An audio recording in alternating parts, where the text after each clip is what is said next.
President Obama will go to Copenhagen next month for a major climate change summit. That word today coming from the White House, and it comes as Congress is still divided over new climate change legislation. Meanwhile, the global warming controversy, that is heating up as well after hackers have made public some of these sensitive emails. Our CNN's Brooke Baldwin, she's got the story. Brooke, tell us what this is about, the center of this controversy over the emails. Suzanne, how about the timing of all of this? Yes, we are talking about hundreds of emails and documents spanning just about a decade here among prominent climate scientists, and they had been hacked, as you mentioned, fanning really debate over whether some scientists might have exaggerated their case for man-made climate change. The consensus that the climate is changing, that the burning of fossil fuels is a significant factor, goes way beyond the pop culture sensation of Al Gore's Inconvenient Truth and his appearance on last week's episode of 30 Rock on NBC. Kenneth, encourage your lawmakers to take action and recycle everything, including jokes. I'm sorry, sir, what?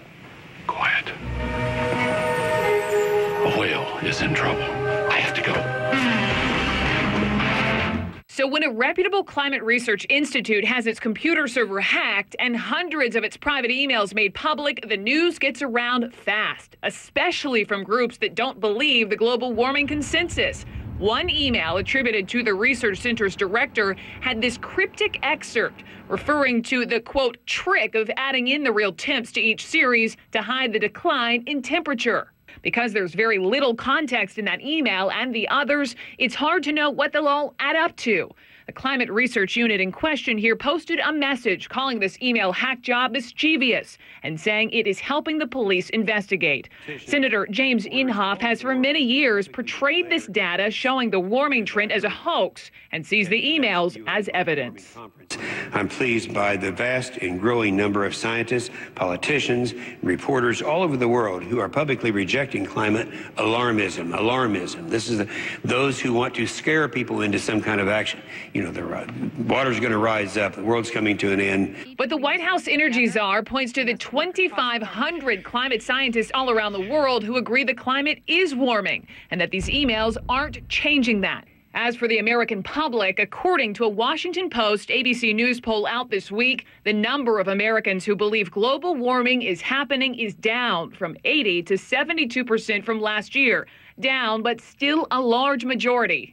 We really do have a global warming. The polar bears are getting in trouble, and the glaciers are melting. I do think that we tend to blow things a little bit out of proportion, but I do think we need to be concerned. I think it is overhyped. I think some of it is attributed to man, but not all of it. That same Washington Post ABC News poll shows since 2006, the increase in climate skepticism is driven largely by a shift within the Republican Party and independents.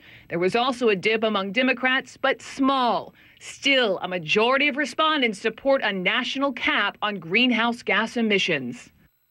Now, back to those hacked emails and the documents. We also want to point out that it suggests that some scientists pressured journals not to publish work of those who question whether the Earth is in fact warming. But again, here, all of this coming out weeks, as you mentioned, Suzanne, ahead of Copenhagen's climate summit, where President Obama will in fact be attending. And today, the White House announced that the president is prepared, speaking of those caps here, to put on the table U.S. emissions reduction target in the range of 17% below 2005 levels. That deadline for 2020 and by 83% by 2050. And, you know, this will ultimately be in line with targets laid out in a bill passed by the House earlier this year, Suzanne. Yes. Okay. Thank you. And obviously a problem potentially for the administration relying on Congress to make this thing happen. So thank you very much. Well, former vice presidential candidate Sarah Palin is going to get top billing at what is being called the first National Tea Party convention.